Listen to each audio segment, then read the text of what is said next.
Erros. Segunda parte. Em nenhum lugar de toda a criação, até o mais elevado espiritual, nada se desvia dos acontecimentos naturais. Essa condição por si só já torna tudo mais familiar para qualquer pessoa. O medo doentio e velado de querer se esconder diante de tantas coisas ainda desconhecidas ruirá aí por si mesmo. Com a naturalidade, uma corrente de ar fresco ventilará melhor o pesado âmbito de sombrias concepções de cérebros que gostam de se pôr em evidência. Suas imagens fantásticas e doentias, que atemorizam os fracos e provocam o sarcasmo dos fortes, tornam-se ridículas e pueris diante do olhar cada vez mais nítido, que termina abrangendo de modo refrescante e jubiloso a admirável naturalidade de todos os acontecimentos, que sempre se processam somente em linhas retas e simples de fácil reconhecimento. Uniformemente se vai processando tudo com a mais severa ordem e regularidade. E isso facilita a cada um que procura a visão ampla e livre até o verdadeiro ponto de origem. Ele não precisará, para isso, empreender pesquisas trabalhosas ou quaisquer fantasias. O principal é conservar-se afastado de todos aqueles que, na confusa mania de segredos, querem fazer aparentar mais os escassos conhecimentos parciais. Tudo se apresenta tão simples ante os seres humanos que estes, muitas vezes, não chegam ao reconhecimento só por causa dessa simplicidade, por suporem de antemão que a obra grandiosa da criação devia ser muito mais difícil e complicada. Nisso é que tropeçam milhares com a melhor boa vontade. Levantam o olhar para cima procurando e não pressentem que basta que olhem simplesmente para frente e ao redor, sem esforço. Verão assim que, já devido à sua existência terrena, se encontram no verdadeiro caminho, necessitando apenas que caminhem com calma para a frente, sem pressa e sem esforço, mas com os olhos abertos e os sentidos livres e desembaraçados. Urge que o ser humano aprenda finalmente que a verdadeira grandeza só se encontra nos acontecimentos mais simples e naturais, que a grandeza implica essa simplicidade.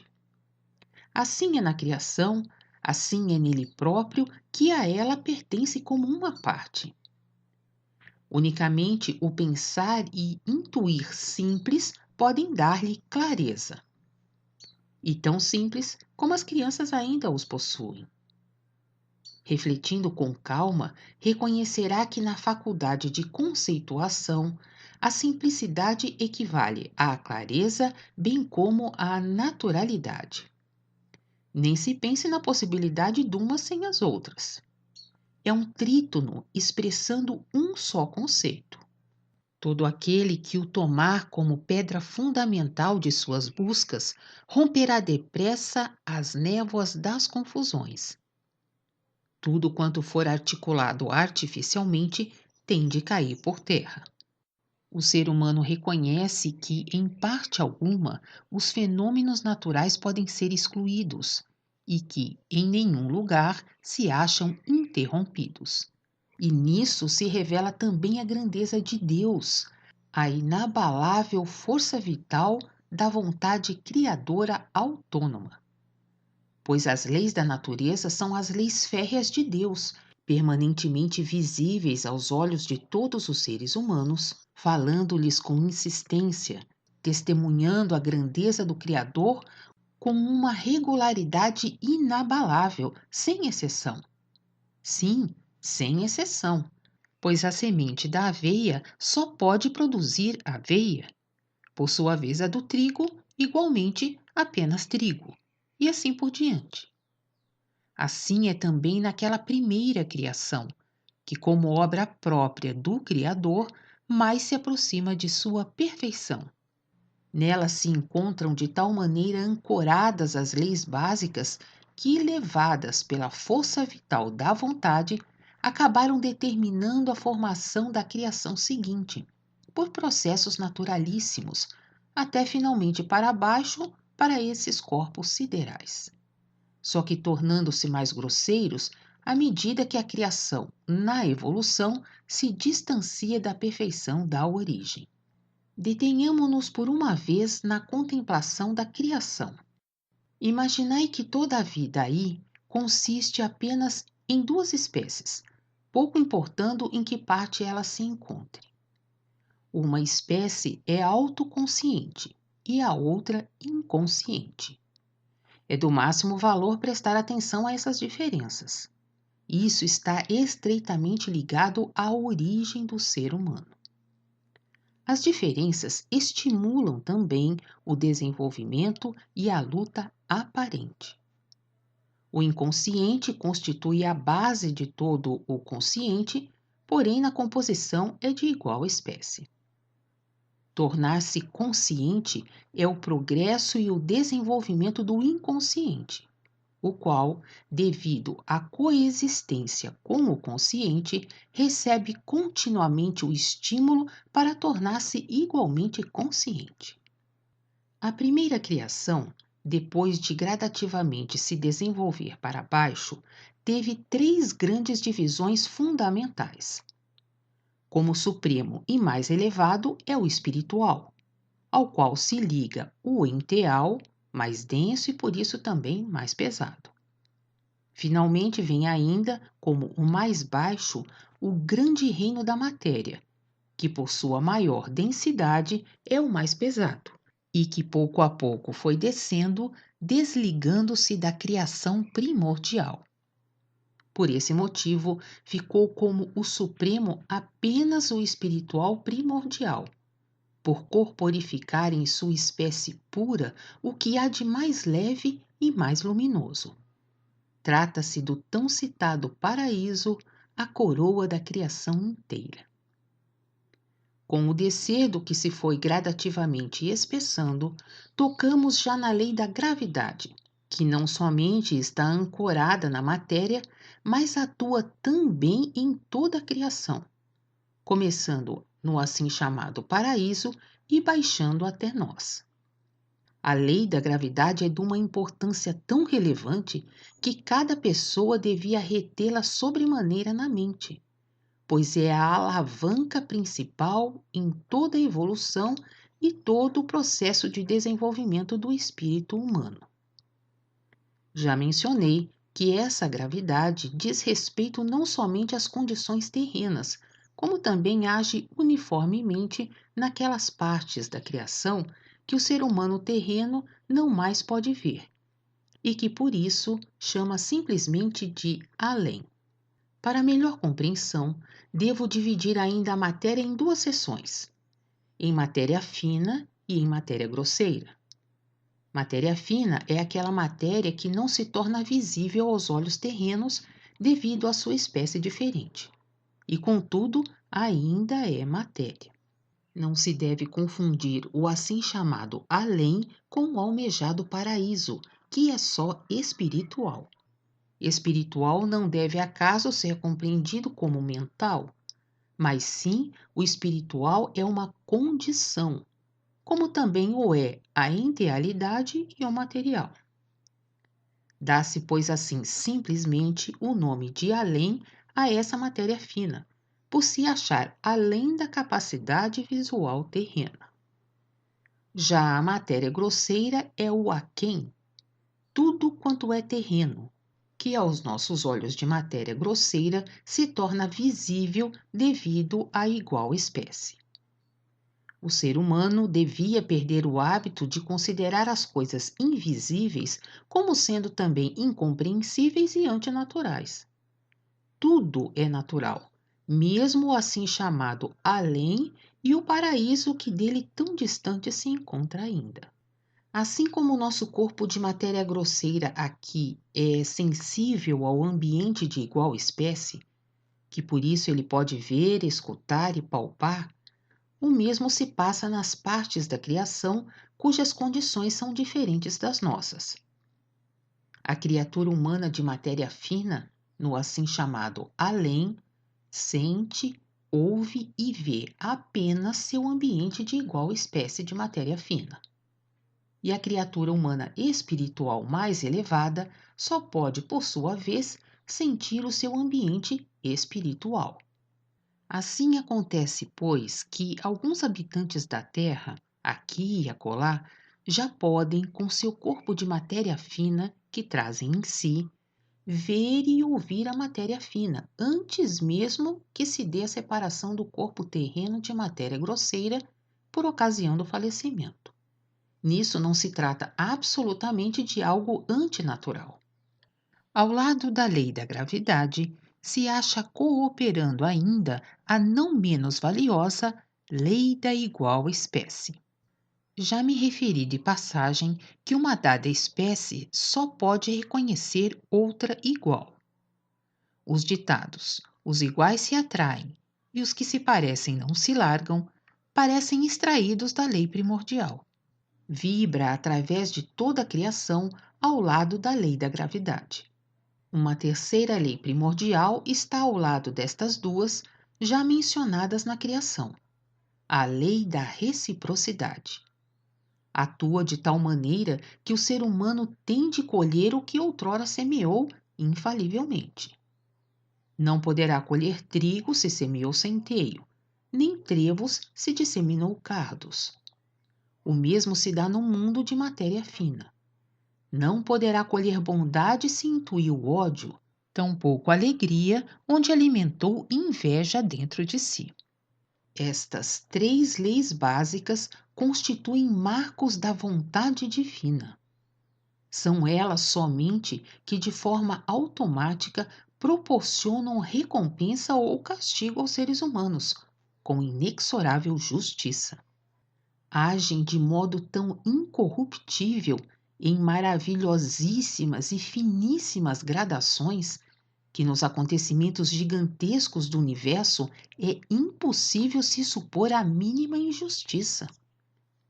O efeito dessas leis simples leva cada ser humano exatamente ao lugar a que pertence por sua disposição íntima.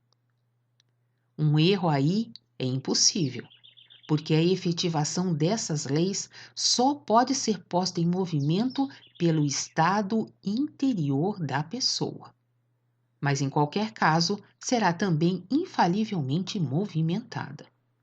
A efetivação condiciona, portanto, como alavanca para a atuação, a força espiritual das intuições que se encontram nas criaturas humanas.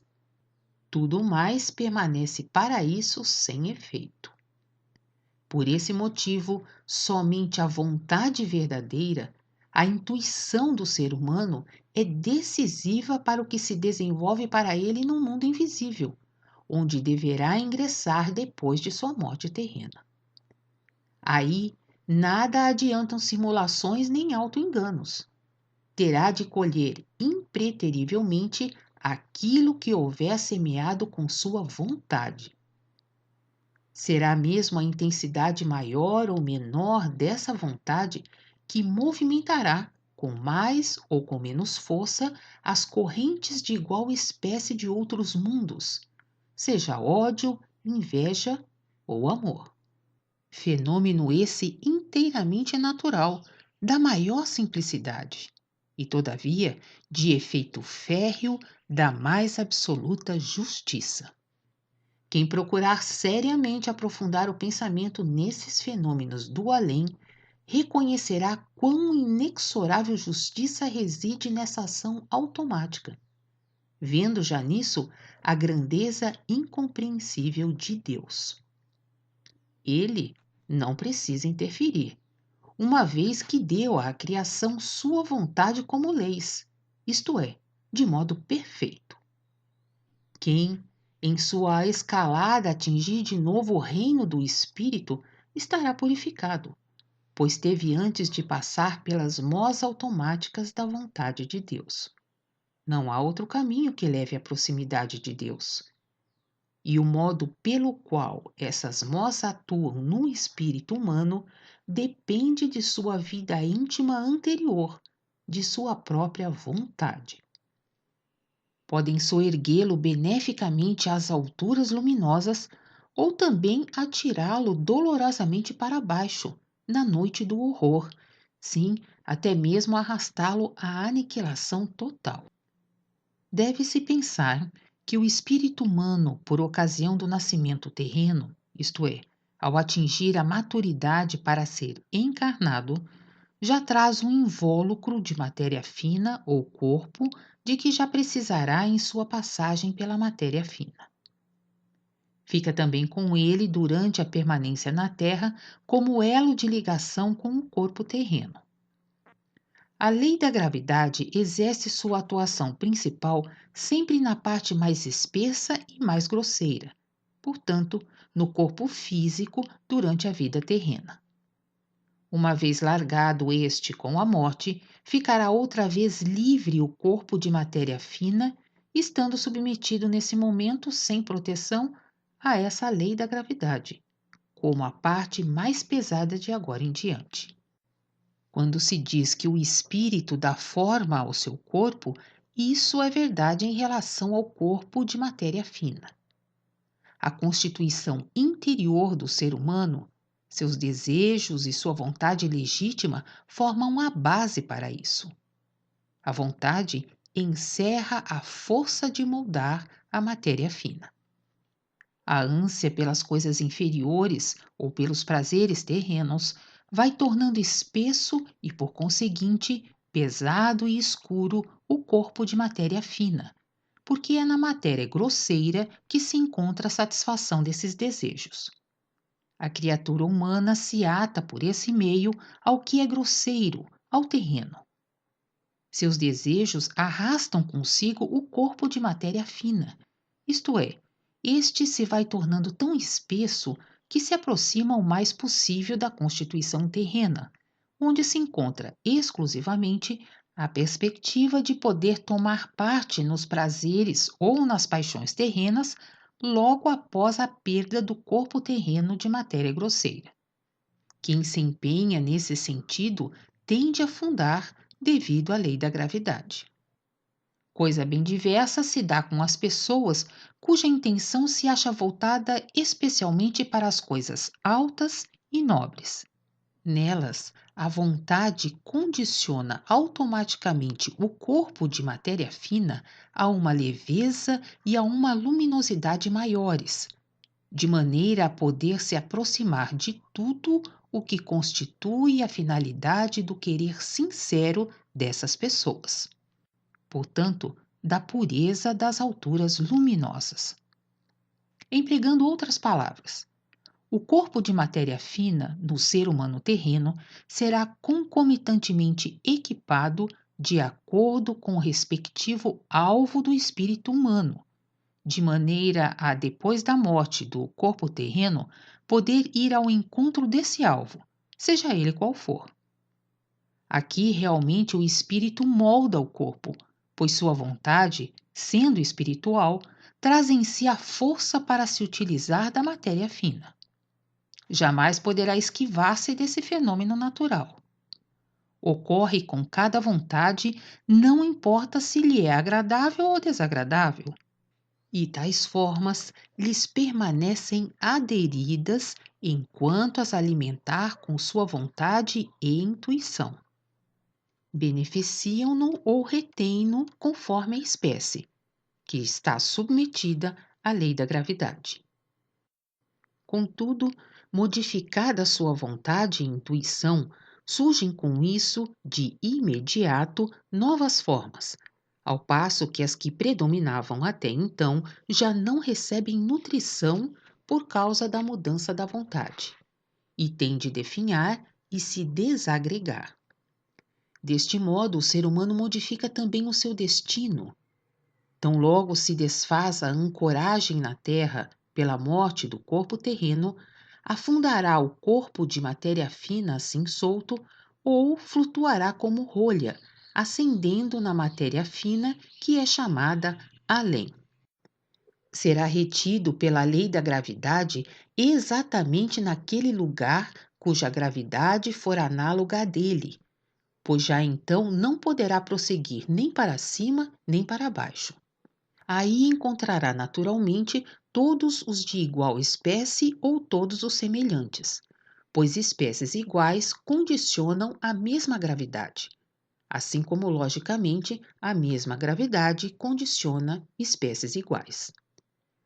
Portanto, conforme ele próprio foi, terá de sofrer ou poderá se alegrar com os semelhantes, até se modificar de novo interiormente e com ele seu corpo de matéria fina, que pela ação do peso modificado tem de conduzi-lo para cima ou para baixo. Assim sendo, nem poderá o ser humano se lastimar, nem precisará agradecer, pois se vier a ser elevado em direção à luz, deve isso à sua própria constituição, que acarreta o soerguimento obrigatório. E se vier a cair nas trevas, foi, por outro lado, forçado pelo seu estado.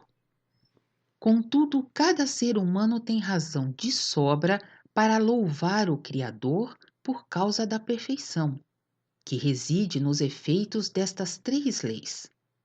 Deste modo, o espírito humano se torna incondicionalmente senhor absoluto de seu próprio destino, já que sua autêntica vontade, isto é, sua condição interior verdadeira, determina sua ascensão ou sua queda. Se procurardes formar uma noção acertada de seus efeitos isoladamente ou em cooperação simultânea, vereis que nelas se encontram distribuídas com absoluta exatidão para cada ser humano recompensa e castigo, graça ou também condenação, de acordo com ele mesmo. É o acontecimento mais simples e mostra a corda de salvação decorrente da séria vontade de uma pessoa, que nunca pode arrebentar nem falhar. É a grandeza de uma tal simplicidade que obriga com veemência quem a reconhece a se prostrar de joelhos diante da incomensurável excelsitude do Criador. Em todos os acontecimentos e em todas as minhas explicações, deparamos sempre de novo, clara e nitidamente, com o efeito dessas leis simples, cujo maravilhoso funcionamento entrelaçado ainda devo descrever mais particularmente. Tão logo o ser humano conheça esse funcionamento, ficará de posse da escada para o reino luminoso do Espírito, para o paraíso. Mas então distinguirá também o caminho que desce para as trevas. Não precisará sequer deslocar-se, pois será soerguido pelas engrenagens automáticas para as alturas, ou arrastado para as profundezas, conforme se ajustar a tal engrenagem mediante sua vida interior. Dependerá sempre de sua decisão quanto ao caminho pelo qual queira se deixar levar. O ser humano não deve se deixar desorientar nisso pelos zombadores. Dúvidas e zombarias, considerando bem, não são outra coisa senão desejos explícitos. Todo cético exprime, de modo inteiramente inconsciente, o que deseja, exteriorizando assim seu íntimo ao olhar indagador. Pois até mesmo na negação, na defesa, jazem facilmente reconhecidos desejos profundamente escondidos. É de entristecer ou de irritar. Quanta negligência e quanta pobreza às vezes se manifestam aí. Porque justamente através disso os seres humanos se rebaixam intimamente, não raro mais do que qualquer animal bronco. Dever-se-ia ter compaixão dessa gente, sem contudo ser indulgente, pois indulgência significaria cultivar a preguiça para uma análise séria. Quem procura seriamente deve tornar-se econômico com a indulgência. Do contrário, acabará prejudicando a si mesmo, sem com isso ajudar a outrem. Jubilosamente, porém, encontrar-se-á com o crescente reconhecimento diante dos milagres de uma tal criação, para se deixar elevar conscientemente até às alturas luminosas, as quais poderá chamar de pátria.